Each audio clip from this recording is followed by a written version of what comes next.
Good morning everybody. So we're back with the trailer again today. Today what we're going to be doing, first things first, is we're going to go ahead and build some sawhorses because I'll need those to be able to do the moldings and the doors, etc. So instead of going out and buying sawhorses at $20, $30, $40 a piece, decent quality ones around $45, $50 a piece, I'm just going to build them out of 2x4s. I will show you the material in a second. To be able to make two, I ended up buying 1, 2, 3, 4, 5, 6, 7, 1, 2, 3, 4, 5, 6, 7, 8. I bought 8 pieces of 8 2x4s. There you go. The 8 2x4s cost me just over $4 a piece, and a box of number 10 of 10 penny nails. So we're going to go ahead and get started, and if anybody's interested, let me know and I will send you exact dimensions for everything. First things first, we're going to go ahead and cut 6 pieces of 36 inches long each.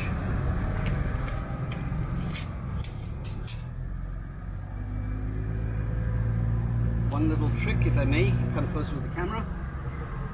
When making measurements, we're going to go ahead and, instead of just making a line like that, we make a line. Now, which part of that line is the 36? Is it this side of the line? Is it that side of the line? Nobody would know. So what we're doing is, when we go to the 36, we actually make a little V coming right off the 36-inch mark, so we know for sure exactly where the line is supposed to be. Okay, use my trusty little square, and done. Now we're going to go ahead and cut, and it helps to plug myself in here, because without power it will not work.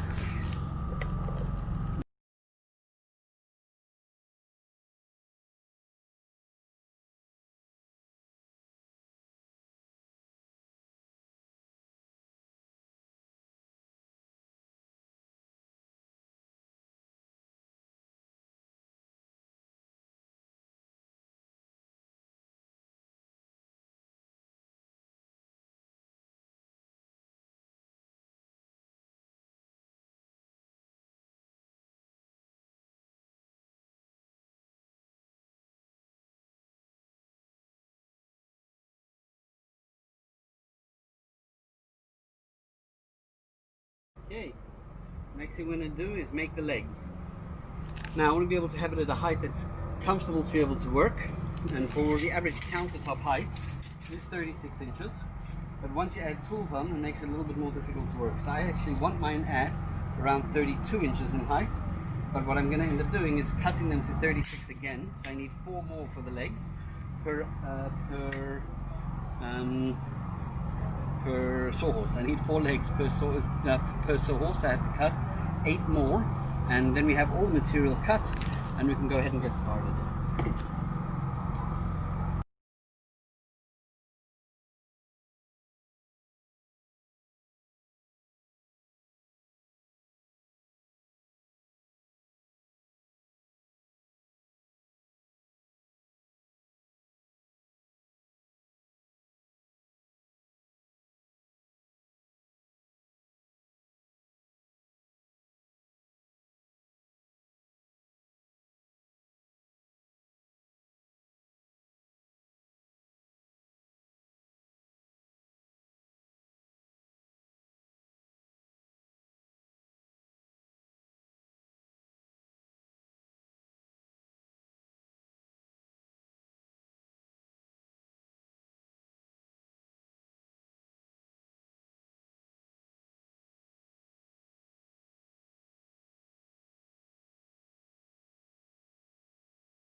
Okay, now comes the next part. Now we're going to go ahead and build the legs.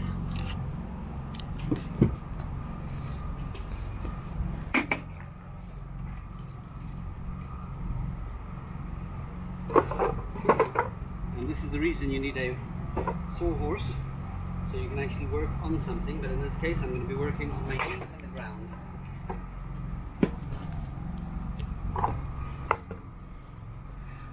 So first things first, try to get the camera to aim down at me.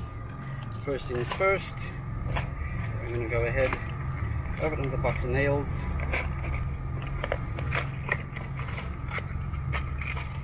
and all I'm doing, I could be drilling, but the problem with drilling, you'll see in a minute what I need to do, when I drill, it creates another issue where I can't pull the pieces of wood apart to create my sawhorse legs. So we're going to go ahead and just hammer in.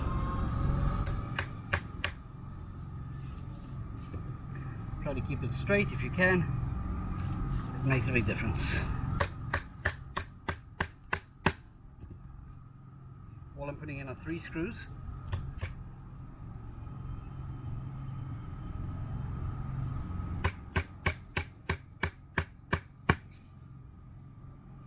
Sorry, not 3 screws, 3 nails. 2 on that side, 1 on this side.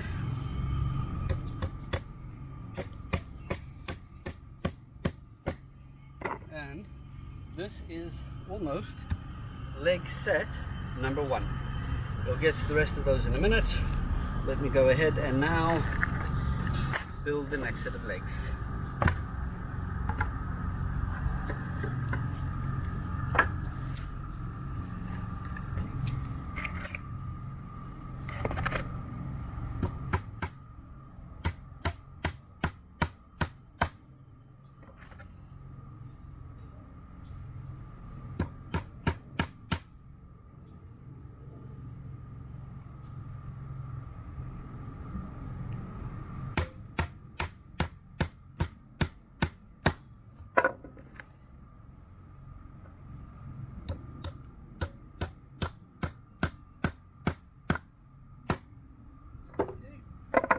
Now I'll build one at a time.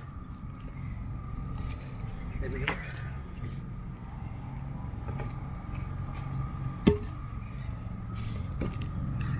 Here comes the fun part. What we do now is we take these 2 pieces of wood and we pull them apart, something to that effect. Now I'm not just going to do something to that effect, I'm going to give myself an exact amount at the bottom so all my legs are the same. I want to go to 16 inches, give me a little bit of a wider base. 16 inches on the inside.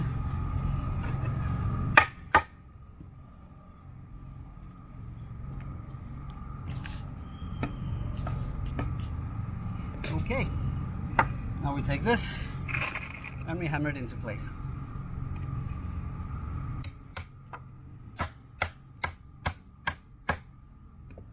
And just to confirm, from edge to edge I am at 4 1/4 inches.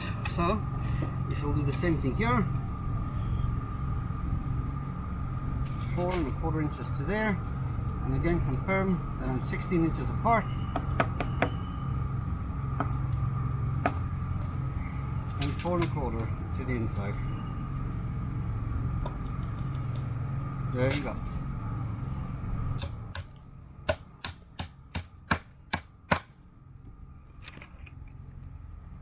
Really doesn't need more than that to hold it together. So we shall now do the same thing on this one.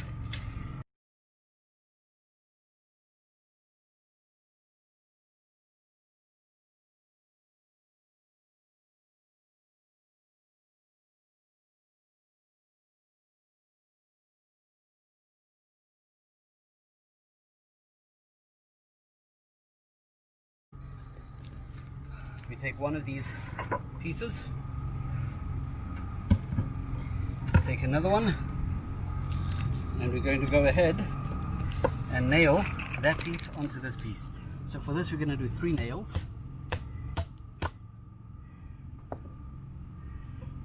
We're going to go approximately in the center.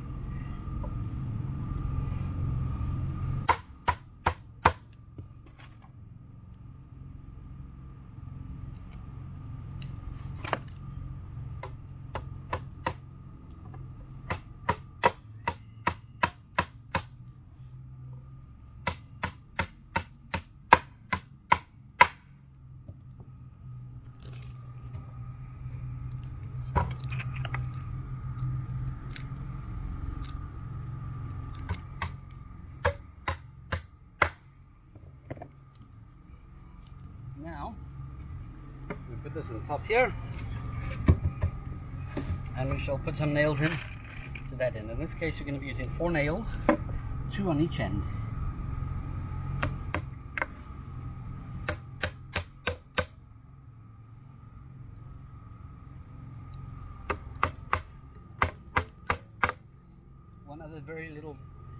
Another cute trick, actually it won't work with this, it's more with finish nails than these, so I won't be showing you that trick right now.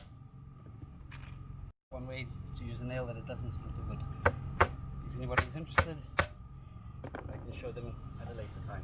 So we take this now and we're placing it right about there, right towards the end, and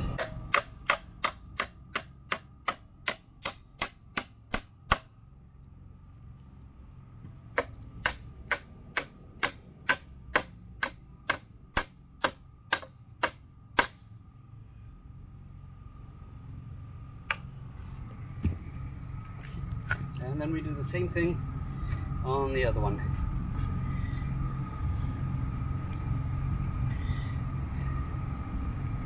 One thing that some people like to do with these is put the pieces of wood, these little sections right here, these little sections right here, we put them in to the inside. So if you want to put a piece of wood across, you can. I didn't do that on this one, but I will be doing that on the next one.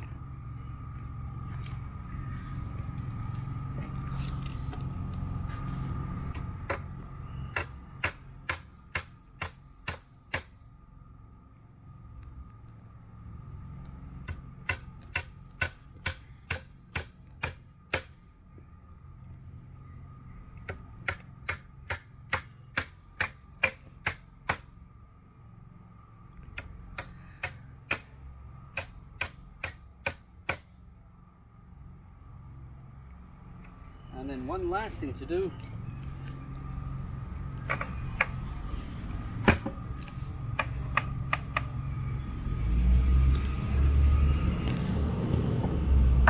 take one piece and nail it on over here.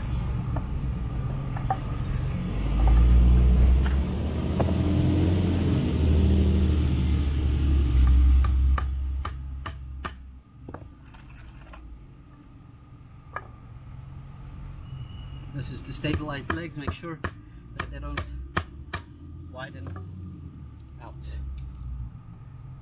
And in this case, we're going to go ahead and put them directly inside here.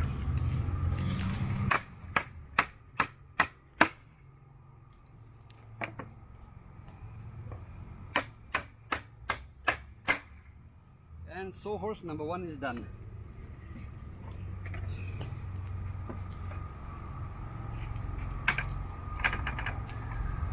Okay, the only issue with the sawhorses is that they are very high. You may want this piece up, you may not want it up. I personally put it up so that if I'm cutting and I'm cutting plywood, I can cut through here without destroying the integrity of the sawhorse. And because I'm doing this, I probably should have cut it down about 3.5 inches. And theoretically I could still do that with a circular saw, with a sawzall, but for right now, this is where it's staying. And I'm going to get started on the second one and show you them both when we're done. Okay, here we go. These are the 2 sawhorses finished. And as you see, this is the first one that I did. I put the 2 pieces on the outside. They can go on the outside or the inside. As you see, the second one, I went ahead and put them on the inside. And this way, if I wanted to, I theoretically could cut a piece of plywood and put it in the bottom. And there you go. 2 sawhorses ready to rumble.